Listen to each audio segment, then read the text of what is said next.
નમસ્કાર મિત્રો, યાના academy YouTube channel પર આપનું હાર્દિક સ્વાગત છે મિત્રો। અહીં આપણે ટેટ 1 સિરીઝની શરૂઆત કરેલ છે મિત્રો। તો અહીં આ વિડીયોમાં આપણે જે ગણિત પદ્ધતિ શાસ્ત્ર છે, જે PTCDLED જે મોડ્યુલ્સ છે પાઠ્યપુસ્તક, તો એના આધારિત આપણે આ વિડીયોમાં 81 થી 100 સુધીના પ્રશ્નો છે એ જોઈશું। તો આ જે પ્રશ્નો છે એ તમને ટેટ 1ની પરીક્ષામાં ખૂબ જ ઉપયોગી સાબિત થશે મિત્રો। આગળ છે તો 1 થી 80 સુધીના જે પ્રશ્નો છે તો એ આપણે બનાવેલ છે, તો તમે પ્લેલિસ્ટમાં જઈને પણ એ વિડીયો છે એ જોઈ શકો છો। તો શરૂઆત કરીએ। 81 નંબર છે, ગણિત શિક્ષણની કઈ પદ્ધતિ આગમન પદ્ધતિની પૂરક પદ્ધતિ છે? તો આગમન પદ્ધતિની પૂરક પદ્ધતિ તો કઈ થશે? તો નિગમન પદ્ધતિ થશે। કઈ? તો નિગમન પદ્ધતિ થશે। 82 નંબર છે, નિગમન પદ્ધતિમાં જે નિગમન પદ્ધતિ છે તો એમાં શું છે? તો જવાબ થશે સામાન્ય પરથી વિશિષ્ટ પર। સામાન્ય પરથી વિશિષ્ટ પર એટલે કે સામાન્યથી વિશિષ્ટ તરફ, એટલે કે સામાન્ય નિયમ પરથી। સાના? તો નિયમ, ખાસ યાદ રાખવાનું, નિયમ પરથી પ્રત્યક્ષ ઉદાહરણ પર જવાનું હોય છે। એટલે કે એક નિયમ છે તો એ નિયમ પરથી ઉદાહરણ તરફ જે જવાની પદ્ધતિ છે તો એને નિગમન પદ્ધતિ તરીકે ઓળખવામાં આવે છે। 83 નંબર છે, નિગમન પદ્ધતિમાં શિક્ષક શું કરે છે? જે નિગમન પદ્ધતિ છે તો એમાં શિક્ષકનું કાર્ય શું છે? તો જવાબ શિક્ષક વિદ્યાર્થીઓને નિયમ, સૂત્ર કે સિદ્ધાંત આપી દે છે। શિક્ષક છે તો વિદ્યાર્થીઓને શું? તો નિયમ છે, સૂત્ર છે કે સિદ્ધાંત આપી દે છે। વિદ્યાર્થીઓ આ નિયમ કે સૂત્ર કે સિદ્ધાંતનો સીધો ઉપયોગ કરી દાખલા ગણે છે। દાખલા તરીકે ચોરસની પરિમિતિ શોધવી છે તો શિક્ષક છે વિદ્યાર્થીઓને ચોરસની પરિમિતિનું સૂત્ર આપી દે છે। તો આ પરિમિતિના સૂત્ર પરથી વિદ્યાર્થીઓ છે તો એ પરિમિતિનો જે જવાબ છે એ લાવવાનો પ્રયત્ન કરે છે। 84 નંબર છે, સામાન્ય પરથી વિશિષ્ટ તરફ જવાની પદ્ધતિ એટલે નિગમન પદ્ધતિ। સામાન્ય પરથી વિશિષ્ટ તરફ જવું તો એ કઈ પદ્ધતિ? તો નિગમન પદ્ધતિ। જો મિત્રો તમે ચેનલ પર નવા હોય તો ચેનલને અવશ્ય સબસ્ક્રાઈબ કરી લેજો, બેલ આઇકન છે એ દબાવી દેજો, વિડીયો ગમે તો વિડીયોને અવશ્ય લાઈક કરજો, તેમજ ટેટ 1ની તૈયારી કરતા મિત્રોમાં વિડીયોને અવશ્ય શેર કરજો। અને આપણી યાના એકેડમી એપ્લિકેશન પણ છે મિત્રો, તેમાં તમે ખૂબ જ ઓછા ખર્ચે ટેટ 1ની તૈયારી છે એ કરી શકો છો। તેમાં તમને વિવિધ વિડીયો તેમજ PDF નોટ્સ છે તેમાં છે, તો ત્યાંથી પણ તમે વાંચન, જે PDF છે એનું વાંચન ત્યાંથી પણ કરી શકો છો। હવે 85 નંબર છે, નિગમન પદ્ધતિમાં પ્રથમ શું આપવામાં આવે છે? તો નિગમન પદ્ધતિમાં નિયમ કે સૂત્ર। શું આપવામાં આવે છે? નિયમ કે સૂત્ર। તો આ નિગમનમાં ની છે એ ખાસ યાદ રાખવાનું, નિગમનનો ની અને નિયમનો ની। તો ની પરથી ની એટલે કે નિગમન પદ્ધતિ તો નિયમ, નિગમન પદ્ધતિ તો નિયમ, આ ખાસ યાદ રાખવું। આગળ જોઈએ। 86 નંબર છે, નિગમન પદ્ધતિમાં શિક્ષકની ભૂમિકા શું છે? તો જવાબ માહિતી આપનાર। શું? તો માહિતી આપનાર। 87 નંબર છે, નિગમન પદ્ધતિમાં શીખવાની પ્રક્રિયા કેવી છે? નિગમન જે પ્રક્રિયા છે તો એમાં શીખવાની પ્રક્રિયા કેવી રીતે હોય છે? એમાં કેવી રીતે સ્ટેપ હોય છે? તો જવાબ છે કે નિયમ કે સિદ્ધાંત રજૂ કરવો। પહેલાં તો શું? નિયમ કે સિદ્ધાંત છે એ રજૂ કરવો, પછી નિયમ કે સિદ્ધાંતનો પ્રયોગ, નિયમ કે સિદ્ધાંતનો પછી એનો પ્રયોગ અથવા ઉદાહરણ આપવું, અથવા તો શું? ઉદાહરણ આપવું, પછી નિષ્કર્ષ નીકાળવું અને છેલ્લે છે સત્યાપન।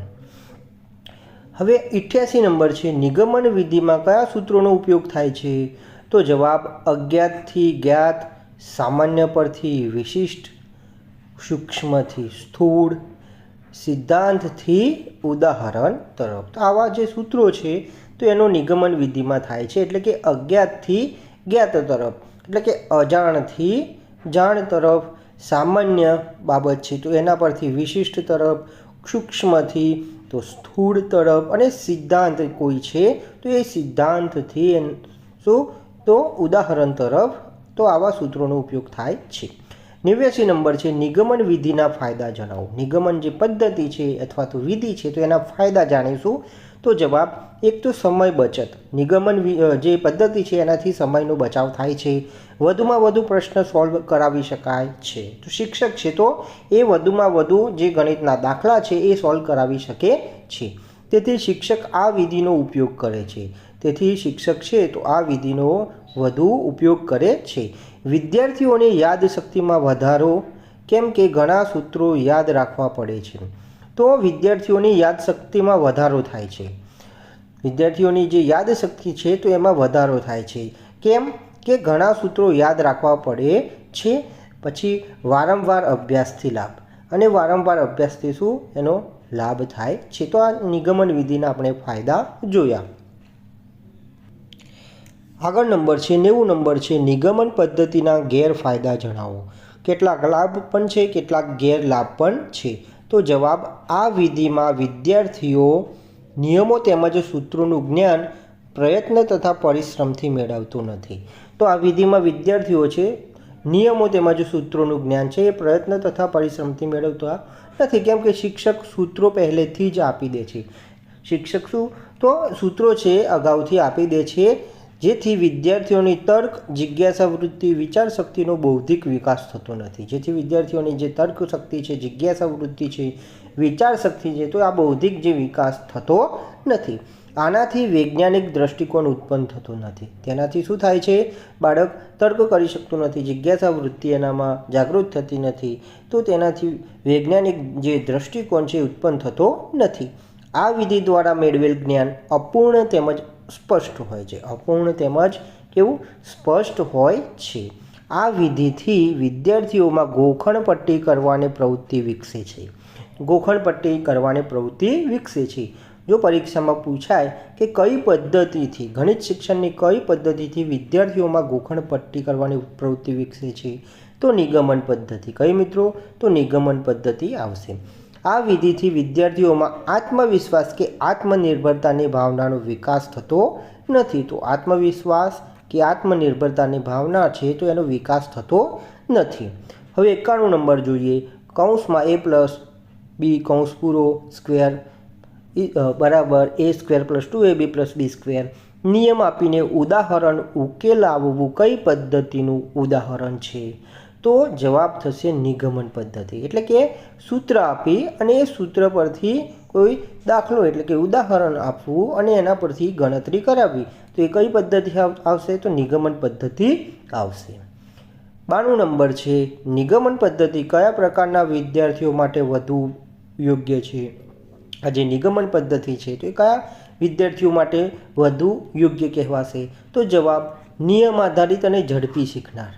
જે વિદ્યાર્થીઓ છે નિયમ આધારિત એટલે કે નિયમો યાદ, સૂત્રો છે તો એ યાદ રાખી શકે છે એવા અને ઝડપી શીખનાર જે બાળકો છે તો એમને વધુ યોગ્ય છે। 93 નંબર છે નિગમન પદ્ધતિથી શિક્ષણ આપવાથી કયો લાભ થાય છે? તો જવાબ થશે વિદ્યાર્થીઓ સૂત્રોનો ઉપયોગ શીખી જાય છે। વિદ્યાર્થીઓ છે તો એ સૂત્રોનો ઉપયોગ શું તો શીખી જાય છે। જો મિત્રો તમે ચેનલ પર નવા હોય તો ચેનલને અવશ્ય સબસ્ક્રાઈબ કરી લેજો, બેલ આઇકન છે દબાવી દેજો, વિડીયો ગમે તો વિડીયોને અવશ્ય લાઈક કરજો અને ટેટ 1ની તૈયારી કરતા મિત્રોમાં વિડીયોને અવશ્ય શેર કરશો। આગળ નંબર છે 94 પાયથાગોરસના સિદ્ધાંતના નિયમથી, પાયથાગોરસનો જે સિદ્ધાંત છે તો એના નિયમથી ઉદાહરણ ઉકેલાવવું। નિયમથી શું તો ઉદાહરણ ઉકેલાવવું ગણિત શિક્ષણની કઈ પદ્ધતિ છે? તો નિગમન પદ્ધતિ। તો પાયથાગોરસનો જે સૂત્ર છે તો સૂત્ર સમજાવીને એના આધારિત ઉદાહરણ આપી અને ઉદાહરણને ઉકેલ લાવવો, તો એ કઈ પદ્ધતિ થશે? તો નિગમન પદ્ધતિ થશે। 95 નંબર છે કઈ પદ્ધતિ વિશે થોર્નડાઈકે કહ્યું છે કે all the highest intellectual performances of mind is analysis? મતલબ કે મનના સર્વોચ્ચ બુદ્ધિ આધારિત કાર્યોનું મૂળ વિશ્લેષણમાં છે। તો જવાબ થશે પૃથ્થકરણ પદ્ધતિ, અથવા તો બીજી કઈ પદ્ધતિ કહી શકીએ? તો વિશ્લેષણ પદ્ધતિ। તો આ થોર્નડાઈકનું કથન છે કઈ પદ્ધતિ વિશે? તો પૃથ્થકરણ પદ્ધતિ અથવા તો વિશ્લેષણ પદ્ધતિ વિશે। 96 નંબર છે પૃથ્થકરણ એટલે કે વિશ્લેષણ પદ્ધતિ એટલે? તો જવાબ થશે કોઈ પણ પ્રશ્નની અંદર છુપાયેલા રહસ્યોને અનાવરણ કરવાની પદ્ધતિ. કોઈ પણ પ્રશ્નની અંદર છુપાયેલા જે રહસ્યો છે તો એને અનાવરણ કરવાની જે પદ્ધતિ એટલે એ પૃથ્થકરણ પદ્ધતિ. એનાલિસિસ શું કરવું? કોઈ પણ પ્રશ્ન છે તો અંદર છુપાયેલા જે રહસ્યો છે તો એનું અનાવરણ કરવાનું એટલે કે એનાલિસિસ કરવાની જે પદ્ધતિ કહેવાય તો એ પૃથ્થકરણ પદ્ધતિ કહેવાશે. 97 નંબર છે, કઈ પદ્ધતિમાં અજ્ઞાત તરફથી જ્ઞાત એટલે કે અજાણેલી વસ્તુમાંથી જાણીતી વસ્તુ તરફ જવાની પ્રક્રિયા તરફ જવાનું હોય છે? તો જવાબ થશે પૃથ્થકરણ પદ્ધતિ. કઈ? તો પૃથ્થકરણ પદ્ધતિ એટલે કે વિશ્લેષણ પદ્ધતિ. 98 નંબર છે, પૃથ્થકરણ પદ્ધતિ કયા વિદ્યાર્થીઓને વધુ ઉપયોગી બને છે? આ જે પૃથ્થકરણ પદ્ધતિ છે તો એ કયા વિદ્યાર્થીઓને વધુ ઉપયોગી સાબિત થાય છે? તો જવાબ થશે જે વિદ્યાર્થીઓને તર્ક કરવાની ક્ષમતા વિકસેલી હોય. કેવી? તો તર્ક કરવાની ક્ષમતા વિકસેલી હોય, ભાષા શક્તિ વિકસિત હોય તેવા વિદ્યાર્થીઓના શિક્ષણ માટે આ પદ્ધતિ વધુ ઉપયોગી બને છે. તો આ પદ્ધતિ છે તો જે વિદ્યાર્થીઓમાં તર્ક કરવાની જે શક્તિ છે, તર્ક શક્તિ છે તો એ તર્ક શક્તિ ખૂબ જ વિકસેલી હોય અને ભાષા શક્તિ છે એનો પણ ખૂબ વિકાસ થયેલો હોય તો એવા વિદ્યાર્થીઓને આ વધુ ઉપયોગી સાબિત થાય છે. તો 99 નંબર છે, પૃથ્થકરણ પદ્ધતિની પ્રક્રિયા. તો પૃથ્થકરણ જે પદ્ધતિ છે તો એના સ્ટેપ્સ, જે સ્ટેપ બાય સ્ટેપ પગલાં તો એ જાણીએ. તો જવાબ છે એક પ્રશ્ન આપવો એટલે કે પ્રોબ્લેમ આપવો. પછી 2 છે પ્રશ્નના ઘટકો અલગ કરાવવા. પ્રશ્નના જે ઘટકો છે અલગ કરાવવા એટલે કે શું થશે? એનાલિસિસ કરવું. શું કરવું? એનાલિસિસ કરવું, વિશ્લેષણ કરવું. 3 છે એક ભાગ પર વિચાર કરાવવો. એક ભાગ પર વિચાર કરાવવો. જે ઘટકો અલગ પાડ્યા છે તો એ ઘટકોના એક ભાગ છે તો એના પર વિચાર કરાવવો. અને 4 નંબર છે યોગ્ય પગલાં દ્વારા તારણ સુધી પહોંચવું. તો આ પૃથ્થકરણ પદ્ધતિના આપણે પ્રક્રિયાના પગલાં તરીકે ઓળખી શકીએ. 100 નંબર છે પૃથ્થકરણ પદ્ધતિના ફાયદા જણાવો. તો જવાબ છે 1 વિદ્યાર્થીની વિચાર શક્તિ વિકસે છે. વિદ્યાર્થીની વિચાર શક્તિ છે એમાં વિકાસ થાય છે. 2 તર્ક શક્તિ અને સમજણ વધે છે. વિદ્યાર્થીની શું? તો તર્ક શક્તિ અને સમજણમાં વધારો થાય છે. 3 નંબર છે સ્વતંત્ર રીતે પ્રશ્ન ઉકેલવાની ટેવ પડે છે. વિદ્યાર્થી શું છે?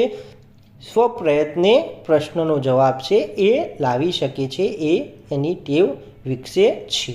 4 નંબર છે અભ્યાસ રસપ્રદ અને જીવંત બને છે. જે અભ્યાસ છે તો એ કેવું? રસપ્રદ અને જીવંત બને છે. 5મું છે શોધલક્ષી અભ્યાસ થાય છે. શોધલક્ષી અભ્યાસ થાય છે. તો મિત્રો અહીં આ વિડીયો આપણે ખતમ કરીએ છીએ. જો તમને આ વિડીયો ગમ્યો હોય તો ચેનલ સબસ્ક્રાઈબ કરી લેજો, બેલ આઇકન છે દબાવી દેજો, મિત્ર વર્તુળમાં વિડીયોને અવશ્ય શેર કરશો.